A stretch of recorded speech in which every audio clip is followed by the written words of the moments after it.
And నమస్తే. ఈ వీడియోలో మనం డిసెంబర్ కి సంబంధించినటువంటి కరెంట్ ఎకానమీ టాపిక్స్ చూద్దాం అనమాట. సో దీనిలో భాగంగా మనకి ఏంటంటే first world soil day.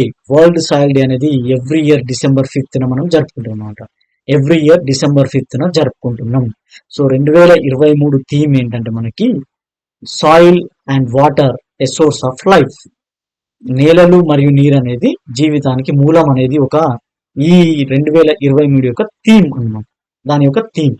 So ఈ వరల్డ్ సాయిల్ డే అంటే సాయిల్ వాటర్ ఎందు గురించి అంటే దగ్గర దగ్గర మనకి 95% ఫుడ్ అనేది నేలలు వాటర్ నుంచి మనకు ప్రపంచవ్యాప్తంగా వస్తుంది అనమాట. సో సాయిల్ అండ్ వాటర్ యొక్క ఇంపార్టెన్స్ అట్లుంటుంది. కాబట్టి థీమ్ ఏం ఎంచుకున్నారంటే soil and water a source of life అనే theme. So world soil day యొక్క 2020 యొక్క థీమ్ ఏంటని అడుగుతారు. అది గుర్తుపెట్టుకోవాలి.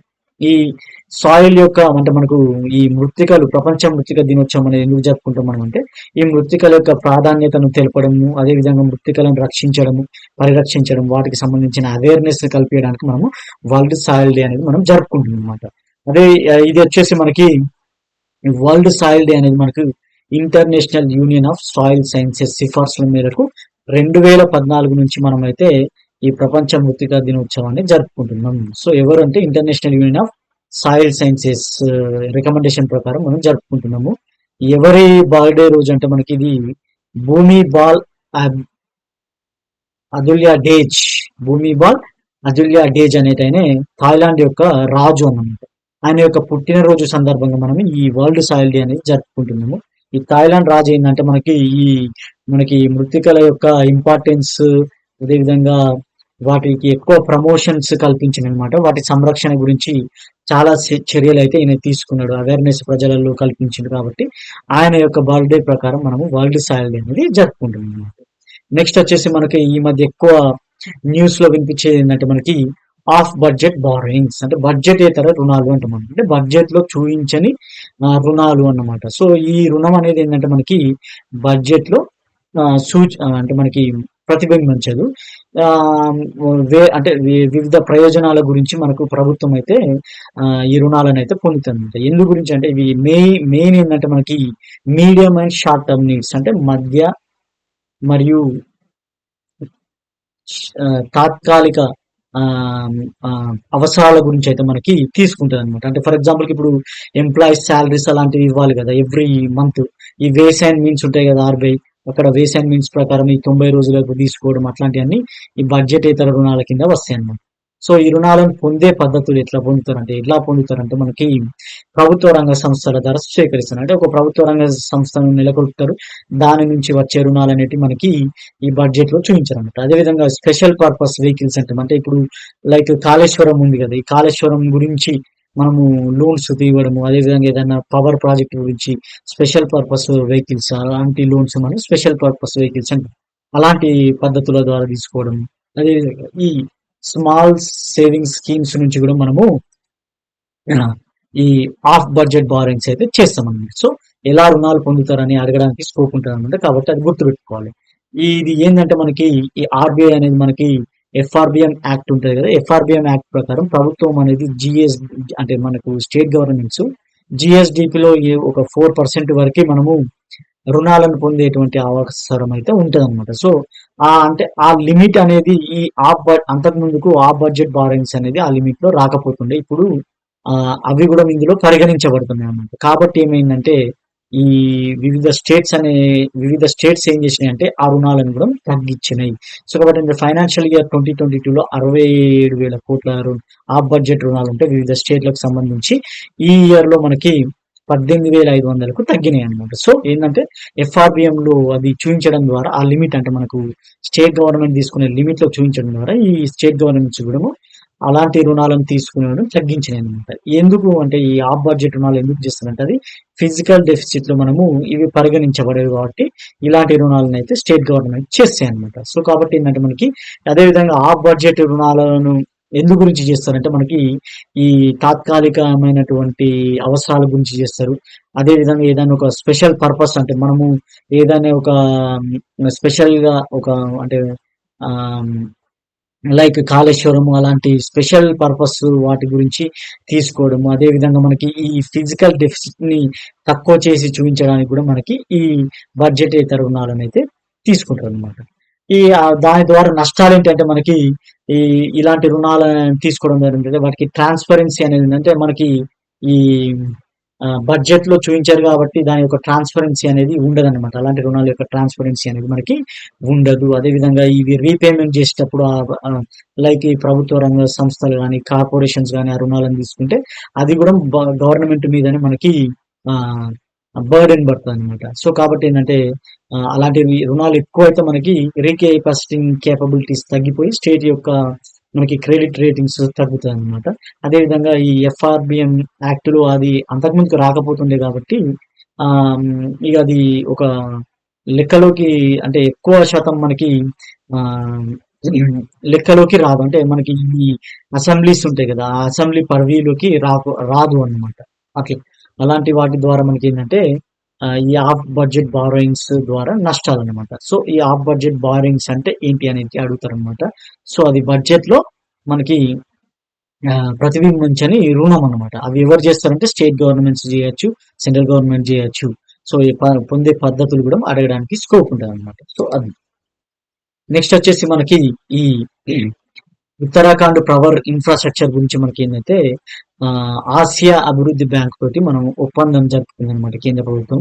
సో ఏంటంటే అది ఉత్తరాఖండ్ పవర్ ఇన్ఫ్రాస్ట్రక్చర్ అంటే ఉత్తరాఖండ్ లో మనకి పవర్ మౌలిక సదుపాయాలను డెవలప్ చేయడానికి మనకు ఆసియా అభివృద్ధి బ్యాంకుతో మనకి ఒప్పందం కుదుర్చుకుంది ప్రభుత్వం. సో ఎంత అంటే మనకి $200 మిలియన్ రుణాన్ని పొందేందుకు మనకి ఆసియా అభివృద్ధి బ్యాంక్ తో మనకి ఒప్పందం అయితే జరిగిందన్నమాట. దీని ప్రకారం ఏంటంటే మనకి ఉత్తరాఖండ్ లో విద్యుత్ సరఫరా అంటే డిస్ట్రిబ్యూషన్ కానీ దాని యొక్క ఎఫిషియన్సీ ఇంకా దాని యొక్క విశ్వసనీయతను మెరుగుపరచడానికి మనకు అయితే ఈ ఒప్పందం అయితే జరిగిందనమాట. సో రీసెంట్ గా జరిగినటువంటి ఆసియా అభివృద్ధి బ్యాంక్ తో ఒప్పందం కుదుర్చుకున్నటువంటి ఏ స్టేట్స్ గురించి అంటే మనకి ఉత్తరాఖండ్ పవర్ ఇన్ఫ్రాస్ట్రక్చర్ గురించి అయితే మనం అని గుర్తుపట్టాలన్నమాట. సో అది అట్లా అడగడానికి స్కోప్ ఉంటుంది.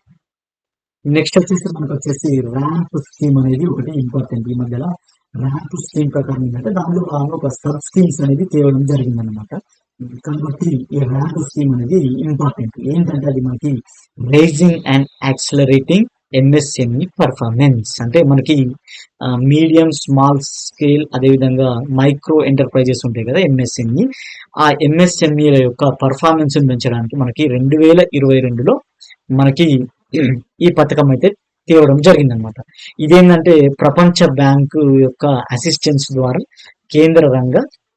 మనకి కేంద్ర ప్రభుత్వం యొక్క పథకం అనమాట. అంటే ఏంటంటే వరల్డ్ బ్యాంక్ అసిస్టెన్స్ ఉంటుంది దీనికి. సో ప్రపంచ బ్యాంక్ యొక్క అసిస్టెన్స్ ద్వారా మనకి ఈ స్కీమ్ అయితే ఇంప్లిమెంటేషన్ అయితే జరుగుతుంది. ఎప్పటి నుంచి అంటే 2022 నుండి మనకి ఈ స్కీమ్ వచ్చేసి మనకి 2022-23 ఫైనాన్షియల్ ఇయర్ నుంచి 5 ఏళ్ల వ్యవధిలో ఈ స్కీమ్ అనేది మనకి అమలు పరచడం జరుగుతుంది అనమాట భారతదేశంలో. సో దీనిలో భాగంగా మనకి ఏంటంటే ఈ ఎంఎస్ఎంఈల యొక్క పర్ఫార్మెన్స్ ను పెంచడము, అదేవిధంగా దానికి మార్కెట్ యాక్సెస్ ను అదేవిధంగా క్రెడిట్ యాక్సెస్ ను మెరుగుపరచడం గురించి ఈ స్కీమ్ అయితే తేవడం జరిగింది అనమాట. సో దాని యొక్క ఆబ్జెక్టివ్స్ మనకి మనకి ఇక్కడే కాదు ఎకానమీలో కూడా ఎంఎస్ఎంఈలు వస్తాయి కదా, అప్పుడు కూడా ఇంపార్టెంట్.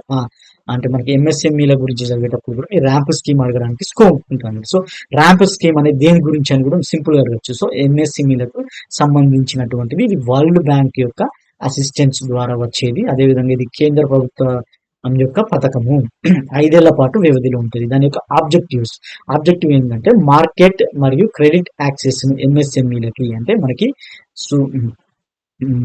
మధ్య చిన్న సూక్ష్మ తరగతి ఎంటర్ప్రైజెస్ ఉంటాయి కదా, వాటికి మనకు మార్కెట్ అంటే వాటి వస్తువులను మార్కెట్ చేసుకోవడం అదేవిధంగా అవి రుణాలు పొందడానికి సంబంధించినటువంటి యాక్సెస్ ని మెరుగుపరచడానికి మనకి అనేది దీని యొక్క వన్ ఆఫ్ ది ఆబ్జెక్టివ్ అనమాట. అదేవిధంగా కేంద్ర మరియు రాష్ట్ర స్థాయిలలో సంస్థల మరియు పాలనను బలోపేతం చేయడం అంటే సెంట్రల్ స్టేట్ స్థాయి ఎంఎస్ఎంఈలు ఉంటాయి కదా, వాటి యొక్క మనకి అడ్మినిస్ట్రేషన్ ని మనకి బలోపేతం చేయడం. అదేవిధంగా ఈ కేంద్ర రాష్ట్రాల యొక్క ఎంఎస్ఎంఈల యొక్క మనకి ఆ, అనుసంధానాలు మరియు భాగస్వామ్యాలను మనకి మెరుగుపరచాలి అన్నమాట. అంటే ఏంటంటే మనకి ఈ కేంద్ర రాష్ట్ర ప్రభుత్వాల లింకేజెస్ మరియు పార్ట్నర్షిప్‌లను ఇంప్రూవ్ చేయడం అన్నమాట. అదేవిధంగా ఆలస్యమైన చెల్లింపుల సమస్యలను పరిష్కరించడం. అంటే ఏందంటే మనకి ఇవి మార్కెటింగ్ చేస్తున్నప్పుడు అమ్ముతారు కదా! వాళ్ళ వస్తువులని ఎంఎస్‌ఈలు. వాటి చెల్లింపులేమన్నా ఆలస్యం అట్లా అయినప్పుడు వాటిని త్వరితగతం చేయడం అనేది ఈ ర్యాంప్ స్కీమ్ యొక్క మెయిన్ ఆబ్జెక్టివ్ అన్నమాట. అదేవిధంగా ఈ గ్రీనింగ్ ఆఫ్ ఎంఈస్ అంటామన్నమాట. అంటే ఏంటి మనకి ఈ గ్రీనింగ్ అంటే ఏంటంటే మనకి ఈ మనం అంటాం కదా అంటే ఎన్విరాన్మెంట్ ఫ్రెండ్లీ చేయడం అన్నమాట. అంటే మనకి ఈ కార్బన్ ఉద్గారాలు అలాంటి అంటే మనకు పొల్యూటింగ్ ఎంఎస్ఎంఈలకు సంబంధించినటువంటి గ్రీనింగ్ చేయడం అన్నమాట. ఈ పొల్యూషన్ చేసేటువంటి కారకాలను తగ్గించడం అలాంటివన్నీ కూడా ఉంది.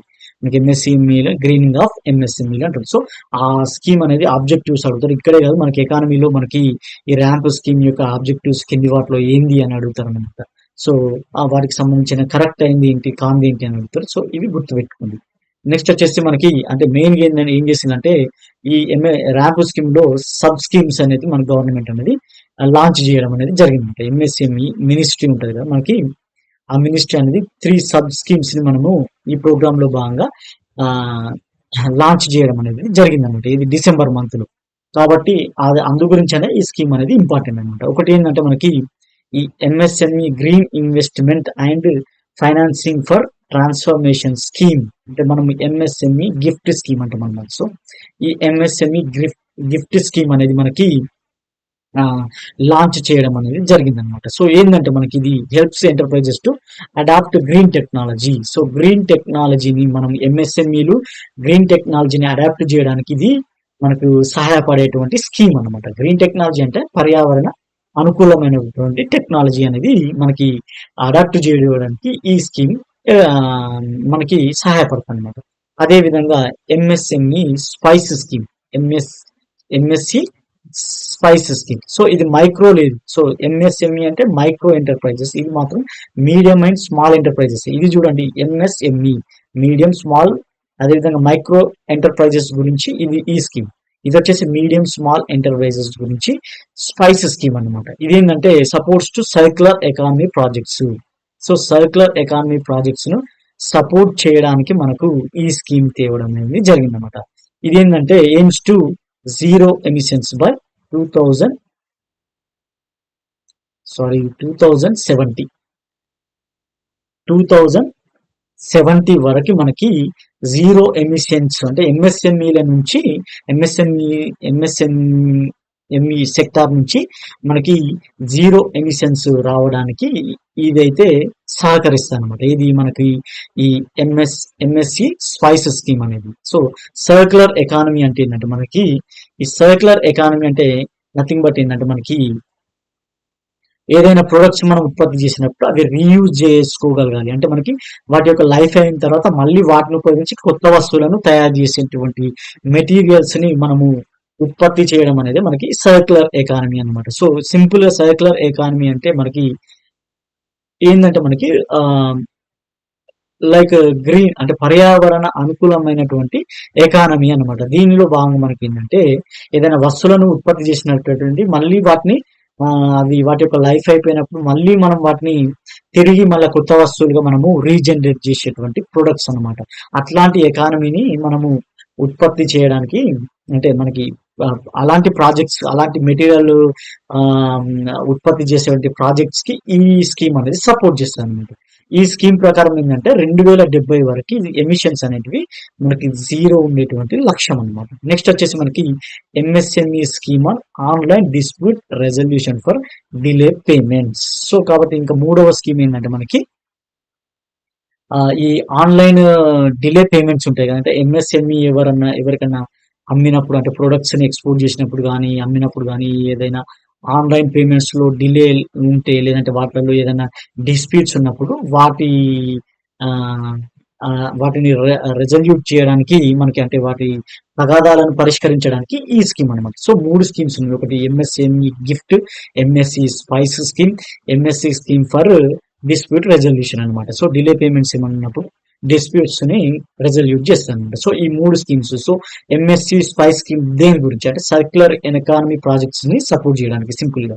ఎంఎస్ఎంఈ గిఫ్ట్ స్కీమ్ దేని గురించి అంటే గ్రీన్ టెక్నాలజీని ఎంఎస్ఎంఈ ఎంటర్ప్రైజెస్ అడాప్ట్ చేయడానికి అనేది సింపుల్ గా అడుగుతారు. అదేవిధంగా సర్క్యులర్ ఎకానమీ అంటే ఏంటంటే మనకి ఈ సస్టైనబుల్ ఎకానమీ అన్నమాట. అంటే రీయూజబుల్ మెటీరియల్స్ ను ప్రొడ్యూస్ చేయడం గురించి అని మనము అర్థం చేసుకోవాలి. సింపుల్ గా అడుగుతారు సర్క్యులర్ ఎకానమీ అంటే ఏంటన్నమాట.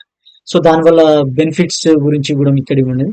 టు ప్రొటెక్ట్ ద ఎన్విరాన్మెంట్ అంటే రీయూజ్ చేయడం ద్వారా మనకి ప్రొటెక్ట్ ఎన్విరాన్మెంట్ అవుతుంది. Reduce the raw material dependency అంటే ఏంటంటే మనకి ప్రతిసారి కొత్త వస్తువులు రా మెటీరియల్ తీసుకోవాల్సిన పని లేదు. అంటే మళ్ళీ వీటిని ఉపయోగించడం ద్వారా మనకి యూజ్ అయితే అంటే మెటీరియల్ డిపెండెన్సీ తగ్గుతుంది అనమాట. ఇంకా అదే విధంగా create jobs and saves consumer money అనమాట. సో జాబ్స్ కూడా మనకి ఎక్కువ అవుతాయి. అదేవిధంగా కన్జ్యూమర్ మనీ కూడా అంటే మనకి మెటీరియల్ కాస్ట్ కూడా తగ్గుతుంది కాబట్టి కన్జ్యూమర్స్ అంటే వాటి యొక్క ప్రొడక్ట్స్ ప్రైజెస్ కూడా రెడ్యూస్ కావడం ద్వారా మనకి కన్జ్యూమర్ మనీ కూడా మనకి సేవ్ అవుతుంది అనమాట. సో ఇవి సర్క్యులర్ ఎకానమీ యొక్క బెనిఫిట్స్. సో సర్క్యులర్ ఎకానమీ అంటే ఏంటో సింపుల్ అడుగుతారు అనమాట. సో అది గుర్తుపెట్టుకోండి. నెక్స్ట్ వచ్చేసి మనకి ఈ path metro app. Path metro app అంటారు, లేదంటే పాత్ మెట్రో యాప్ అని అంటాం మనము. ఈ పాత్ మెట్రో యాప్ ఏంటంటే మనకి ఈ జనపనార ఉంటది కదా, జనపనార రైతుల యొక్క వ్యవసాయ పద్ధతులను ముందుకు తీసుకెళ్లడానికి, అదే విధంగా జనపనార పరిశ్రమ అనేది భారతదేశంలో అభివృద్ధి చెందించడానికి పాత్ మెట్రో యాప్ అయితే మనము భారతదేశంలో తీసుకురావడం అనేది జరిగిందనమాట. సో ఈ పాత్ మెట్రో యాప్ దేని గురించి అని అడుగుతారు అనమాట. సో మెయిన్ ఏంటంటే జనపనార పరిశ్రమ అభివృద్ధికి అనమాట. సో జూట్ డెవలప్మెంట్ గురించి అనమాట. ఆ రైతుల యొక్క డెవలప్మెంట్ గురించి ఎవరు తీసుకొచ్చారు ఇదంటే ministry of textiles. So ministry of textiles అనేది మనకి డిసెంబర్ 21న జూట్ సింపోజియం జరిగింది. ఆ జూట్ సింపోజియంలో భాగంగా మనకి పాత్ మెట్రో మొబైల్ అప్లికేషన్ మనకి ఆవిష్కరించింది అనమాట. దీనిలో భాగంగా మనకి ఏంటంటే ఈ ఎంఎస్పి ఉంటది కదా, రా జూటును సేకరించేటప్పుడు ఈ ఎంఎస్పి ప్రకారం మనకి జూట్ని సేకరించడానికి ఇది హెల్ప్ అవుతుంది అనమాట. దీన్ని ఎవరు డెవలప్ చేశారంటే మనకి jute corporation of India limited. Jute corporation of India limited అనేది మనకి డెవలప్ చేయడం అనేది జరిగిందంట. ఇది 6 భాషలలో అందుబాటులో ఉంటుంది. 6 లాంగ్వేజెస్లలో మనకి ఈ యాప్ అనేది అవైలబుల్ గా ఉంటుంది అనమాట. సో ఇదేంది, ఈ జూట్ కార్పొరేషన్ ఆఫ్ ఇండియా అనేది 1971లో ఏర్పాటు చేశారు. ఇది మినిస్ట్రీ ఆఫ్ టెక్స్టైల్స్ కింద ఉంటుంది. దీని యొక్క మెయిన్ ఏంటంటే ఎంఎస్పికి అంటే మనకి మినిమం సపోర్ట్ ప్రైస్ ప్రకారం మనకి రా జూట్ ని మనకి ప్రొక్యూర్ చేయడానికి, అదే విధంగా ఈ జూట్ రైతుల యొక్క అభివృద్ధికి ఈ jute corporation of India limited అనేది యూజ్ అవుతుంది అనమాట. ఇది నెక్స్ట్ వచ్చేసి జువారి తీగల వంతెన, న్యూ జువారి బ్రిడ్జ్ అనేది మనకి గోవాలో మనకి ప్రారంభించడం అయితే జరిగిందనమాట. ఇది NH66 మీద ఉంది. NH66 మీద ఉంది. దీని యొక్క టోటల్ లెంత్ 640 మీటర్స్ లేదంటే 2100 ఫీట్స్ అనమాట. ఇది వచ్చేసి దీన్నే మనము మనోహర్ సేత్ అంటాం అనమాట. మనోహర్ సేత్ అంటాం అనమాట. ఇది సెకండ్ లాంగ్వెస్ట్ కేబుల్ స్టేట్ బ్రిడ్జ్ అనమాట. సో కేబుల్ బ్రిడ్జ్ అంటాం కదా మనం, కేబుల్ స్టేట్ బ్రిడ్జ్ అంటాం అనమాట. దీన్నే మనోహర్ సేత్ అంటాము.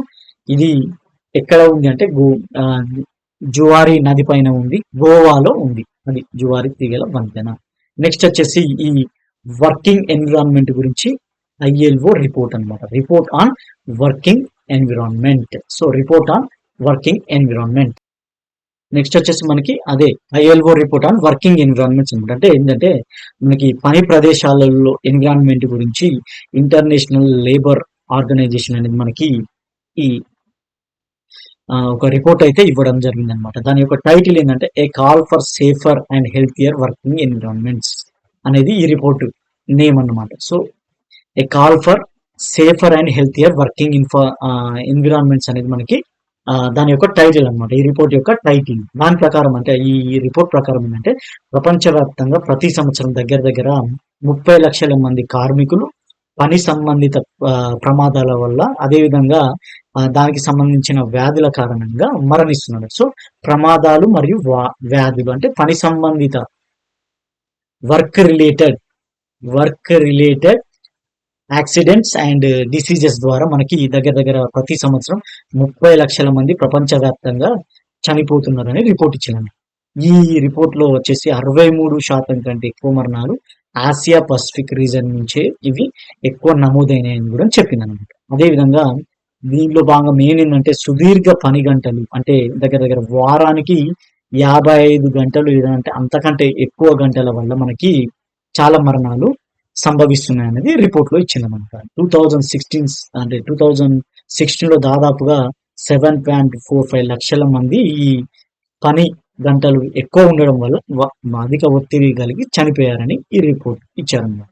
సో కాబట్టి ఏంటంటే మనకి ఈ రిపోర్ట్ లో ప్రతి ఒక్క అంశం అడగడానికి స్కోప్ ఉంటుంది. సో ఐఎల్ఓ రిపోర్ట్ ప్రకారం కింది వాటిలో కరెక్ట్ ఏది కరెక్ట్ గా ఉంది అట్లా అడుగుతారు అనమాట. సో 30 లక్షల మంది వరకు చనిపోతున్నారు, 63% కంటే ఎక్కువ మంది ఆసియా పసిఫిక్ రీజియన్ నుంచి చనిపోతున్నారు. సుదీర్ఘ పని గంటలు అంటే 55 గంటలు, వారానికి 55 గంటలు అంతకంటే ఎక్కువ వల్ల దగ్గర దగ్గర 2016లోనే 7.45 లక్షల మంది చనిపోయారు. ఇంకా మనకు వచ్చేసి ఇందులో భాగంగా మనకి ఏంటంటే mining, quarrying, construction and utility sectors. So ఈ 3 sectors mining and quarrying, construction, utility sectors ఈ 3 సెక్టార్స్ లోనే ఈ 3 సెక్టార్స్ అనేటివి మోస్ట్ హజార్డియస్ అంటే సెక్టార్స్ గ్లోబల్, అంటే మనకి ప్రపంచవ్యాప్తంగా మనకి ఏంటంటే ఎక్కువ మనకి డేంజర్ ఉన్నటువంటి సెక్టార్స్ ఏంటంటే mining and quarrying, construction, utility sectors. So ఈ క్రింది వాటిలో ఐఎల్ఓ రిపోర్ట్ ప్రకారం ఏ సెక్టార్స్ అత్యధిక డేంజర్ ఉన్నాయి అనేది అట్లా అడుగుతారు అనమాట. వాటిని గుర్తించండి అంటే ఈ 3 అన్నమాట. నెక్స్ట్ అదేవిధంగా ఈ వర్క్ రిలేటెడ్ డెత్స్ ఉంటాయి కదా, ఆఫ్రికాలో అత్యధికంగా ఉంది 7.39 ఆఫ్రికాలో అత్యధికంగా ఉన్నాయి. తర్వాత తర్వాత ఆసియా పసిఫిక్ రీజన్ లో నెక్స్ట్, అదేవిధంగా ఓసియానా రీజన్ లో మనకి 6.52 ఈ 3 అనేటివి మనకి అత్యధికంగా ఉన్నాయండి. నెక్స్ట్ వచ్చేసి మనకి ఈ చాలా మంది ఏంటంటే పని సంబంధిత మరణాలకు ఈ వ్యాధులు, అంటే ఆ వ్యాధులు ఏమొస్తున్నాయంటే రక్త ప్రసరణ వ్యాధులు, ఇంకా ప్రాణాంతక నియోప్లాజమ్స్, క్యాన్సర్ కణికలు, శ్వాసకోశ వ్యాధులు. అంటే ఈ పని చేసేటువంటి వారికి వచ్చేటువంటి వ్యాధులు ఎక్కువ ఏమున్నాయంటే రక్త ప్రసరణ వ్యాధులు, అదేవిధంగా క్యాన్సర్ కణితులు, ఇంకా శ్వాసకోశ వ్యాధులు. ఈ వ్యాధులు అనేటివి మనకి ఎక్కువ వస్తున్నాయి అన్నమాట. ఈ విధంగా మనకి రిపోర్ట్ అయితే ఇవ్వడం జరిగింది. ఐఎల్ఓ రిపోర్ట్ లో మెయిన్ అనేటివి ఇవన్నమాట. నెక్స్ట్ వచ్చేసి మనకి ఐఎల్ఓ కన్వెన్షన్స్ జరిగింది. ఏంటంటే మనకి ఈ ILO occupational safety and health convention అనేది జరిగింది. సో ఈ ILO conventions, ILO occupational safety and health convention ఒకటి. నెక్స్ట్ వచ్చేసి promotional framework for occupational safety and health convention 2006. So ఈ 2 కన్వెన్షన్స్ అనేటివి మనకి ILO international labour organisation conventions జరిగినమాట. ఈ 2 ఒప్పందాలు పైన భారతదేశం అనేది రాటిఫై చేయలేదు. సో కాబట్టి ఏంటంటే ఇవి అడిగి భారతదేశం రాటిఫై చేసిందా లేదా అని అడుగుతారు అనమాట. సో రాటిఫై అనేది భారతదేశం చేయలేదు. ఈ ఇంటర్నేషనల్ లేబర్ ఆర్గనైజేషన్ ఏంటంటే 1919 నాడు ఏర్పాటు చేయడం అనేది జరిగిందన్నమాట. 1919 లో ఏర్పాటు చేయడం అనేది, దీని హెడ్ క్వార్టర్స్ జెనీవాలో ఉంది. అదేవిధంగా మనకి ఈ ఐఎల్ఓ అనేది 1969 లో నోబెల్ శాంతి బహుమతిని పొందింది అనమాట. 1969 లో నోబెల్ శాంతి బహుమతి పొందింది. సో ఈ రిపోర్ట్ అనేది వెరీ వెరీ ఇంపార్టెంట్, అడగడానికి ఎక్కువ స్కోప్ ఉంటుంది. నెక్స్ట్ వచ్చేసి మనకి national transit pass. So next వచ్చేసి national transit pass system, NTPS అంట. మనము ఈ ఎన్టీపీఎస్ ఏంది అంటే మనకి ఈ ఒకే పర్మిట్ ద్వారా మనకి దేశవ్యాప్తంగా అటవీ వస్తువులను అడ్డంకులు లేకుండా రవాణా చేసేటువంటి ఒక పాస్ సిస్టమ్ అనమాట. సో ఏ వస్తువులను రవాణా చేయొచ్చు అంటే మనకి అటవీ వస్తువులను, సో ఫారెస్ట్ మెటీరియల్స్, ఈ ఫారెస్ట్ గూడ్స్ ని మనము భారతదేశం మొత్తం ట్రాన్స్పోర్ట్ చేయడానికి ఒకే పర్మిట్ ఉంటుంది అనమాట. దాని గురించి తెచ్చిన సిస్టమ్ మనకి నేషనల్ ట్రాన్సిట్ పాస్ సిస్టమ్ అంటారు. So national transit pass system అనేది దేని గురించి తీసుకొచ్చారు అనేసి అడుగుతారు అనమాట. అటవీ వస్తువుల, లేదంటే అన్ని వస్తువులు, లేదంటే ఏదైనా స్పెసిఫిక్‌గా కమర్షియల్ వస్తువులు అంటే లేదంటే మనకి ఇండస్ట్రియల్ వస్తువులు అట్లా అడగడానికి స్కోప్ ఉంటదనమాట. దేని గురించి? అటవీ వస్తువుల గురించి తీసుకురావడం అనేది జరిగిందనమాట. So, one nation one pass రెజిమ్‌లో భాగంగా దీన్ని కేంద్ర ప్రభుత్వం తీసుకురావడం జరిగిందనమాట. నెక్స్ట్ వచ్చేసి ఈ వరల్డ్ ఇన్వెస్ట్‌మెంట్ కాన్ఫరెన్స్ అనేది ఒకటి జరిగిందనమాట. మనకి ఇండియాలో ఫస్ట్ వరల్డ్ ఫస్ట్ టైం జరిగిందనమాట. మనకి ఏది వరల్డ్ ఇన్వెస్ట్‌మెంట్ కాన్ఫరెన్స్ అనేది. అంటే మనకేందంటే ప్రపంచవ్యాప్తంగా పెట్టుబడులు పెట్టేటి ఉంటది. దానికి సంబంధించినటువంటి ఒక కాన్ఫరెన్స్ మన భారతదేశంలో ఫస్ట్ టైం జరిగిందనమాట. ఫస్ట్ టైం మనము భారతదేశంలో జరిగిందనమాట. ఇది ఎవరు జరుపుతారు అనంటే మనకి world association of investment proportion agencies అనేది మనకి ఈ ఈవెంట్ అనేది జరపడం అనేది జరుగుతుందన్నమాట. ఇది ఏంటంటే మనకి 1995లో ఈ అసోసియేషన్ అనేది ఎస్టాబ్లిష్ చేయడం అనేది జరిగింది అన్నట్టు. ఎవరు ఎస్టాబ్లిష్ చేసిందంటే United Nations Conference on Trade and Development UNCTAD అంటాం కదా, ఆంక్టాడ్ అంటాం కదా మనము. దానిలో భాగంగా మనకి ఈ ఈ ఏజెన్సీని మనము ఏర్పాటు చేయడం అనేది జరిగిందనమాట. ఆ ఏజెన్సీ అనేది ఎవ్రీ ఇయర్ మనకి వరల్డ్ ఇన్వెస్ట్మెంట్ కాన్ఫరెన్స్ జరుగుతుంది మన భారతదేశంలో ఫస్ట్ టైం జరిగిందనమాట. సో అది గుర్తుపెట్టుకోండి.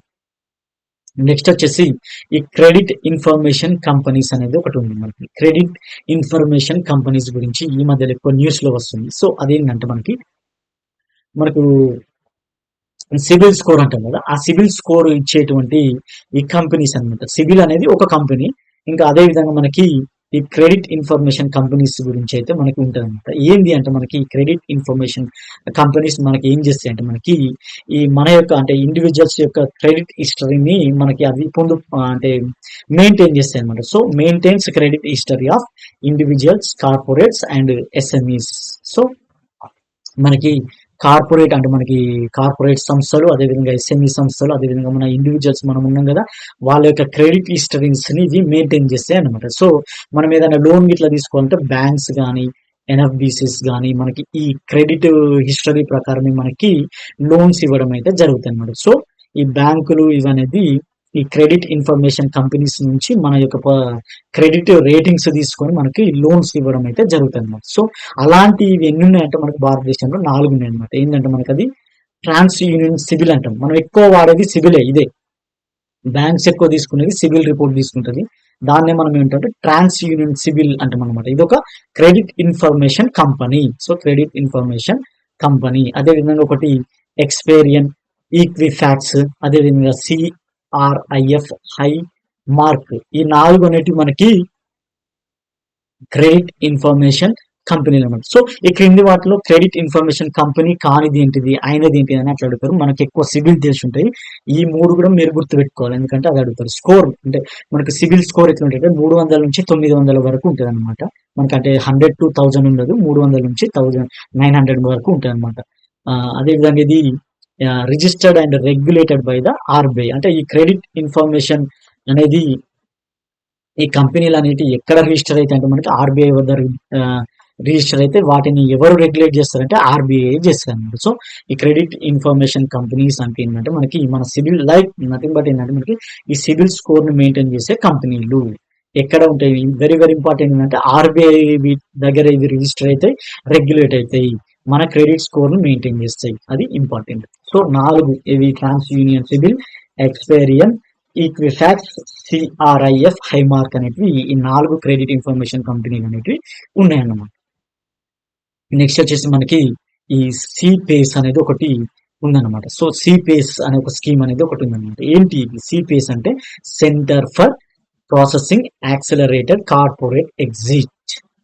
సో ఇక్కడే ఉంది కార్పొరేట్ ఎగ్జిట్ అంటే ఏదైనా ఒక కంపెనీ కనుక ఎగ్జిట్ కావాలి అంటే తెచ్చిన స్కీమ్ అంటే accelerated processing, centre for processing accelerate corporate exit అంటే త్వరితగతన ఈ కార్పొరేట్ ఎగ్జిట్ ని మనకి చేసేటువంటి ఒక స్కీమ్ అన్నమాట. ఏంది ఇది అంటే మనకి మినిస్ట్రీ ఆఫ్ కార్పొరేట్ అఫైర్స్ ఎంఈఎస్సి దీన్ని అయితే తీసుకురావడం జరిగిందనమాట. దీని ప్రకారం ఏంటంటే ఈ ministry of corporate affairs register అనేది ఒకటి ఉంటుంది. ఏంటంటే దీనిలో అన్ని కార్పొరేషన్ రిజిస్టర్ అయి ఉంటుంది అనమాట. ఏదైనా ఒకటి ఫర్ ఎగ్జాంపుల్ దాని అంటే కంపెనీ అనేది దాని యొక్క నేమ్‌ని ఆ రిజిస్టర్ నుంచి తీసేసుకోవాలని అంటే అంతకుముందు చాలా ప్రాసెస్ ఉండేది. ఆ ప్రాసెస్‌ని రెడ్యూస్ జేయడానికి ఈ స్కీమ్‌ని తీసుకొచ్చింది. సిపేస్ అనేది ఎవరు తెచ్చారని అడుగుతారు. Ministry of corporate affairs. CPACE అనేది దేనికి సంబంధించిందంటారు. అంటే కార్పొరేట్స్ అనేటివి అంటే ministry of corporate affairs register నుంచి ఎగ్జిట్ అంటే ఆ రిజిస్టర్ లో దాని పేరును కొట్టేయడము, అంటే ఆ పేరు నుంచి డిలీట్ చేయడం, ఆ రిజిస్టర్ నుంచి డిలీట్ చేయడానికి సంబంధించింది అన్నమాట.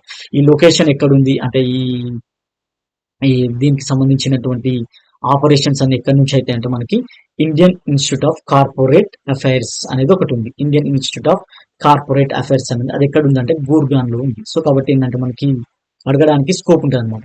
సో సో ఈ సెంటర్ అనేది ఎక్కడ ఉందంటే మనకి Indian institute of corporate affairs అనే సెంటర్ లోనే ఉంది. అది ఎక్కడ ఉందంటే గూర్గాన్ లో ఉంది. సో ఎక్కడ క్వశ్చన్ అడగచ్చు, Indian institute of corporate affairs ఎక్కడ ఉందంటే గూర్గాన్ లో ఉంది. ఆ గూర్గాన్ లోనే ఈ సెంటర్ కూడా ఎస్టాబ్లిష్ చేయడం అనేది జరిగింది. ఈ స్కీమ్ ప్రకారం మనకి ఏంటంటే ఈ ఎంసీఏ రిజిస్టర్ నుంచి కార్పొరేట్ కంపెనీస్ ని స్ట్రైక్ ఆఫ్ చేయడం అనమాట. అంటే ఏంటంటే ఏదైనా కంపెనీ మూసుకుందనుకో, ఆ మూసుకున్న కంపెనీని తొందరగా చేయడం, లేదా కంపెనీ పేరు మార్చుకుంటే అట్లాంటివన్నీ ఆ రిజిస్టర్ నుంచి తొందరగా తీసేయడం గురించి అనమాట. దీన్ని ఎవరు సూపర్వైజ్ చేస్తారంటే director general of corporate affairs అనే ఈ డైరెక్టర్ జనరల్ దీన్ని సూపర్వైజ్ చేస్తారు. అదేవిధంగా ఇది ఏంటంటే మనకి ఈ రిజిస్ట్రార్ ఆఫ్ కంపెనీస్ అనే వాళ్ళు ఆపరేషన్ చేస్తారు అన్నమాట. ఆపరేషన్ త్రూ ఎవరి ద్వారా ఈ ఆపరేషన్స్ జరుగుతాయంటే రిజిస్ట్రార్ ఆఫ్ కంపెనీస్ అనేది ద్వారా ఆపరేషన్స్ అయితే జరుగుతాయి అన్నమాట. నెక్స్ట్ వచ్చేసి మనకి వెరీ వెరీ ఇంపార్టెంట్ అంటే మనకి గ్రీన్ డిపాజిట్స్. సో ఈ మధ్యలో వచ్చే న్యూస్ లో వచ్చేసిందంటే గ్రీన్ డిపాజిట్స్ అని వస్తుంది అనమాట. గ్రీన్ డిపాజిట్స్ అంటే ఏం లేదు, అంటే సింపుల్ గా గ్రీన్ డిపాజిట్స్ అంటే ఏంది అడుగుతాను అనమాట. సో కాబట్టి ఏంటంటే గ్రీన్ డిపాజిట్స్ ఏంటంటే బ్యాంకులు కస్టమర్స్ నుంచి మనకి ఫిక్స్డ్ డిపాజిట్స్ రూపంలో మనకి వీటిని అయితే కలెక్ట్ చేస్తారు అనమాట. సో నార్మల్ ఫిక్స్డ్ డిపాజిట్స్ వేరు, గ్రీన్ డిపాజిట్స్ వేరు. ఇదేంటంటే మనకి ఈ బ్యాంకులు మరియు ఎన్ఎఫ్బిసిలు అనేటివి రుణాలను కస్టమర్స్ నుంచి సేకరిస్తుంది. అంటే నథింగ్ బట్ ఇవి కూడా గ్రీన్ డిపాజిట్స్ అంటే ఫిక్స్డ్ డిపాజిట్లే. బట్ వీటి యొక్క ప్రాముఖ్యత ఏంటంటే పర్యావరణ అనుకూలమైనటువంటి ప్రాజెక్టులకు వీళ్ళు ఫండింగ్ చేస్తారన్నమాట. అంటే బ్యాంకులు ఏంటంటే ఈ గ్రీన్ డిపాజిట్స్ తీసుకొని పర్యావరణ అనుకూలమైనటువంటి ప్రాజెక్ట్స్లలో వాళ్ళకు వీళ్ళు అప్పులు ఇస్తారనమాట. అంటే రుణాలు మంజూరు చేస్తారు. అంటే గ్రీన్ డిపాజిట్స్ లో తీసుకున్నటువంటి డిపాజిట్స్ ని నేను పర్యావరణ అనుకూల ప్రాజెక్ట్స్ కు మాత్రమే ఈ రుణాలు ఇవ్వాలన్నమాట. ఎవరు? బ్యాంకులు మరియు ఎన్ఎఫ్బిసిస్ అంటే నాన్ బ్యాంకింగ్ ఫైనాన్షియల్ ఇన్స్టిట్యూట్స్ అనమాట. సో ఇవి కూడా మనకి ఈ రుణాలను సేకరిస్తాయి అనమాట. సో ఈ గ్రీన్ డిపాజిట్స్ అనేది ఎందుకు కాన్సెప్ట్ వచ్చిందంటే మనకి ఆర్బీఐ అనేది వీటికి సంబంధించినటువంటి ఒక ఫ్రేమ్ వర్క్ ని మనకి రూపొందించడం అయితే జరిగిందనమాట. So RBI's frame work for acceptance of green deposits అనేది ఒకటి ఉందన్నమాట. సో ఈ ఫ్రేమ్ వర్క్ లో భాగంగా ఏం చెప్పారంటే మనకి అంటే ఈ గ్రీన్ డిపాజిట్ కు సంబంధించినటువంటి గైడ్ లైన్స్ అనమాట. ఆ ఫ్రేమ్ వర్క్ ప్రకారం ఏంటంటే ఈ గ్రీన్ డిపాజిట్స్ మాత్రం పర్యావరణ అనుకూల ప్రాజెక్ట్స్ లకు మాత్రమే ఇవ్వాలన్నమాట ఆ రుణాలు. అంటే బ్యాంకులు ఈ కస్టమర్స్ ద్వారా గ్రీన్ డిపాజిట్స్ తీసుకుంటారు. అంటే ఫిక్స్డ్ డిపాజిట్స్ ఎవరైనా గ్రీన్ డిపాజిట్స్ లాగా చేసిందనుకో, ఆ గ్రీన్ డిపాజిట్స్ తీసుకున్నప్పుడు ఆ అలాంటి అమౌంట్‌ను పర్యావరణ అనుకూల ప్రాజెక్ట్స్ కు మాత్రమే వీళ్ళు రుణాలు ఇవ్వాలి. ఈ డిపాజిట్స్ కి మనకి ఈ డిపాజిట్ ఇన్సూరెన్స్ మరియు క్రెడిట్ గ్యారంటీ కార్పొరేషన్ కు సంబంధించినటువంటి దాంట్లో భాగంగా మనకి ఈ గ్రీన్ డిపాజిట్స్ అంటే మనకి ఆ డిపాజిట్స్ కి ఇన్సూరెన్స్ కవర్ అవుతాయని ఇక్కడ చెప్పారనమాట. అదేవిధంగా అంటే మనకి నార్మల్ ఫిక్స్డ్ డిపాజిట్స్ కి అంటే మనం పెట్టుకున్నప్పుడు ఏదైనా బ్యాంకులు ఎత్తేసింది అనుకో, అప్పుడు మనకి ఎలాంటి ఇన్సూరెన్స్ కవర్ అవుతుందో ఈ డిపాజిట్స్ కూడా మనకి ఇన్సూరెన్స్ కవర్ అవుతుందని చెప్పింది అనమాట. అదేవిధంగా ఈ గ్రీన్ డిపాజిట్స్ అనేది రూపాయి డినామినేషన్లలో మాత్రమే తీసుకోవాలి. అంటే ఏంటంటే ఈ ఫిక్స్డ్ డిపాజిట్ తీసుకునేటప్పుడు రూపీస్లలోనే తీసుకోవాలి, విదేశీ కరెన్సీలలో యాక్సెప్ట్ చేయరు. సో ఇది ఇంపార్టెంట్. విదేశీ కరెన్సీ గ్రీన్ డిపాజిట్స్ అనేటివి విదేశీ కరెన్సీలో కూడా తీసుకుంటారు. ఆ డినామినేషన్స్ తీసుకుంటారు అంటే తీసుకోరు, ఓన్లీ రూపీస్ డినామినేషన్స్ తీసుకుంటారు అనమాట. బ్యాంకులు మరియు ఎన్ఎఫ్బిసిస్ ఈ గ్రీన్ ఫండ్స్ ని కలెక్ట్ చేయడం అనేది మ్యాండేటరీ కాదు. మ్యాండేటరీ అంటే బ్యాంకులు ఎన్ఎఫ్బిసిస్ ఈ డిపాజిట్స్ తీసుకోవాలనేది అంటే ఖచ్చితంగా తీసుకోవాలంటే లేదు, వాళ్ళ ఇష్టం తీసుకుంటే తీసుకోవచ్చు, లేదంటే లేదన్నమాట. మ్యాండేటరీ అయితే కాదు. ముందుగా గ్రీన్ ప్రాజెక్టులలో అంటే మనకి ఏంటంటే ఫస్ట్ బ్యాంకులు వేరే అమౌంట్‌ని గ్రీన్ ప్రాజెక్టులకు లోన్ ఇచ్చి తర్వాత గ్రీన్ డిపాజిట్స్‌ను స్వీకరించరాదన్నమాట. అంటే ఏంటంటే మనకి ఫస్ట్ బ్యాంక్ వచ్చేసి ఏదైనా ఒక ప్రాజెక్ట్‌కు గ్రీన్ ప్రాజెక్ట్‌కి లోన్ ఇచ్చి వేరే తర్వాత గ్రీన్ డిపాజిట్స్ రూపంలో కన్వర్ట్ చేయరన్నమాట. ఫస్ట్ తీసుకునేటప్పుడే కస్టమర్ నుంచి గ్రీన్ డిపాజిట్ అని తీసుకోవాలన్నమాట. సో, గ్రీన్ డిపాజిట్ అని తీసుకొని అలాంటి అమౌంట్‌ని అలాంటి గ్రీన్ ప్రాజెక్ట్స్‌కి అలొకేట్ చేయాలి. అంటే రుణాలు ఇవ్వాలన్నమాట. ఇంకా అదే విధంగా ఈ గ్రీన్ డిపాజిట్స్‌కి సంబంధించినటువంటి రిస్ట్రిక్షన్స్ అయితే ఏం లేవు. అంటే ప్రీ మెచ్యూరిటీ విత్‌డ్రావల్ అంటే మనకిప్పుడు అదొక ఫిక్స్డ్ డిపాజిటే కదా! ఆ డిపాజిట్ ముందే తీసుకోవాలనే కస్టమర్ అనుకుంటే తీసుకోవచ్చు. అదే విధంగా కస్టమరు ఎవరన్నా గ్రీన్ ఫిక్స్డ్ డిపాజిట్ చేస్తే వాళ్ళకు ఓడీ ఫెసిలిటీ కూడా ఉంటదన్నమాట. అంటే ఆ డిపాజిట్ పైన మళ్ళీ వాళ్ళు రుణం పొందొచ్చు. అదే విధంగా ఇలాంటి రుణాలకి మనకి బ్యాంక్ కంపల్సరీగా ఈ డిపాజిట్స్‌కి మనకి ఇంట్రెస్ట్‌నైతే తీసుకోవాలన్నమాట. సారీ. మనకి ఇంట్రెస్ట్ అయితే కస్టమర్స్‌కి పే చేయాలన్నమాట. అంటే గ్రీన్ డిపాజిట్స్‌కి ఇంట్రెస్ట్ అనేది ఉంటది అన్నమాట. ఇంకా నెక్స్ట్ వచ్చేసి ఈ సావేరియన్ గ్రీన్ బాండ్స్ అని కొన్ని బ్యాంకులు బాండ్స్ ఇచ్చాయన్నమాట. ఆ సావేరియన్ గ్రీన్ బాండ్స్ కూడా ఈ గ్రీన్ డిపాజిట్స్ కిందకే వస్తాయన్నమాట. సో, సావేరియన్ గ్రీన్ బాండ్స్ కూడా ఈ గ్రీన్ డిపాజిట్స్ కిందకి వస్తాయన్నమాట. ఇది ఎప్పటినుంచి అమల్లోకి వచ్చిందంటే మనకంటే ఈ ఫ్రేమ్‌వర్క్ అనేది ఎప్పటినుంచి అమలైతుందంటే మనకి జూన్ 1, 2023 నుంచి మనకి ఈ రూల్స్ అనేటివన్నీ అప్లికబుల్ అయితాయి అనమాట. సో, అప్పటి నుంచి ఈ రూల్స్ అనేటివి అప్లికబుల్ ఉన్నాయన్నమాట. సో, గ్రీన్ డిపాజిట్స్ అంటే నథింగ్ బట్ ఫిక్స్డ్ డిపాజిట్స్. ఇంట్రెస్ట్‌తో కూడుకున్నటువంటి ఫిక్స్డ్ డిపాజిట్స్. సో, కాబట్టి సింపుల్‌గా అడుగుతారనమాట. ఆ ఫ్రేమ్‌వర్క్ సంబంధించినటువంటి కొన్ని కింది వాటిలో రైట్ ఏంది, రాంగ్ ఏంది అట్లా అడుగుతారు. కాబట్టి ఇదంతా పెట్టుకోవాలి. నెక్స్ట్ వచ్చేసి మనకి ఇంకొకటి అక్కడి సాలు అనేది ఒకటి ఈ మధ్యన న్యూస్‌లో ఉంది. అక్కడి సాలు అనేది. సో, ఈ అక్కడి సాలు అంటే ఏంటి అని సింపుల్‌గా అడగడానికి స్కోప్ ఉంటదనమాట. అక్కడి సాలు అంటే ఏందంటే మనకి ఒక కర్ణాటకలో అవలంబించేటువంటి మిశ్రమ పంటల పద్ధతి. సో, మిశ్రమ పంటల పద్ధతి. సో, అక్కడి సాలు అనేది ఒక ఫేమస్ అయింది. ఏందంటే మనకి ఒక మిశ్రమ పంటల పద్ధతి. ఇదేందంటే ఒక సినిమాలో మనకి ఎక్కువ చూపించడం అనేది జరిగిందనమాట.